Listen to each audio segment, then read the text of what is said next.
One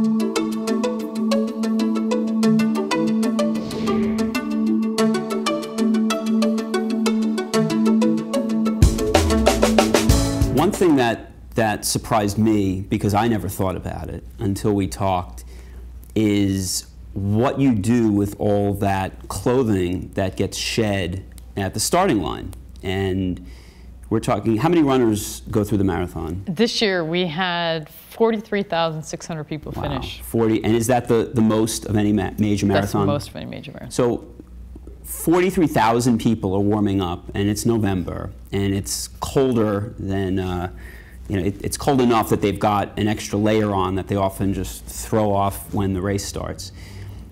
What used to happen to all that clothing, and what happens to it now?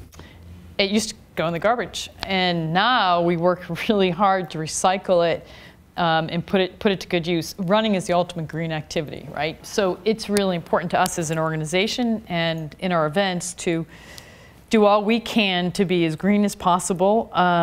And so what we do throughout our events is look to how we can recycle and then how we can reduce even the creation of waste. But what we do certainly at the start line now is we try to gather as much of the tossed clothing as we can. Some of it we donate, some of it we give to a company who's involved in this recycling and selling of it. And that's just a bit of the story. 10 years ago there was zero recycling. Now, whether it's the porta-johns are made out of recycled materials or whether we're now taking the ferry across to Staten Island instead of a lot of buses. We still have buses, but we're relying more and more on the ferries.